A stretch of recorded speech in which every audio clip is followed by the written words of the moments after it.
শেখ হাসিনা বাংলাদেশের এক কলঙ্কের নাম। বাংলাদেশের জনগণের উপর ক্ষমতা জবরদখল করে সে জনগণের ঘাড়ে চেপে বসেছিল, গণতন্ত্রকে হত্যা করেছে, মানবাধিকারকে লঙ্ঘন করেছে, জনগণের সকল অধিকার কেড়ে নিয়েছে এবং নির্বাচনের যে অধিকার, ভোটাধিকারকে নির্বাসনে পাঠিয়ে বাংলাদেশে একটি কর্তৃত্ববাদী দুঃশাসন কায়েম করেছিল। দীর্ঘ আন্দোলন সংগ্রামের মধ্য দিয়ে এবং সম্প্রতি ছাত্র জনতার গণ অভ্যুত্থানে গত 5ই আগস্ট শেখ হাসিনার দুঃশাসনের অবসান ঘটেছে। তিনি পদত্যাগ করে ভারতে পালিয়ে গেছেন। সে থেকে বলা হয় বাংলাদেশ দ্বিতীয়বার স্বাধীন হয়েছে, গণতন্ত্রের পথে নতুন করে যাত্রা শুরু হয়েছে।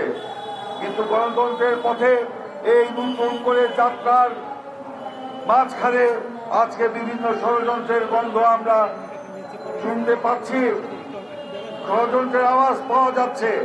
শেখ হাসিনা ভারতে পালিয়ে গেছে, সেখানে বসে বাংলাদেশের এই ছাত্র জনতার গণ আন্দোলনের যে বিজয়, সে বিজয়কে নস্যাৎ করার জন্য একের পর এক ষড়যন্ত্র করে চলেছে। কিছু ওনারা আজকে ফাঁস হতে দেখছি, সেখানে থেকেই যা বোঝা যায় তিনি কিন্তু বসে নাই। তাই আমরা অন্তর্বর্তীকালীন সরকারের প্রতি আহ্বান জানাবো, অবিলম্বে ভারতের সাথে আলোচনা করে শেখ হাসিনাকে বাংলাদেশে ফিরিয়ে আনুন। বাংলাদেশে ফিরিয়ে এনে তাকে বিচারের মুখোমুখি দাঁড় করাতে হবে। এই যে ছাত্র গণ অভ্যুত্থান সহ গত 17 বছর শেখ হাসিনা যেভাবে মানুষকে পাখির মতো গুলি করে হত্যা করেছে, এর বিচার অবশ্যই বাংলার মাটিতে হতে হবে।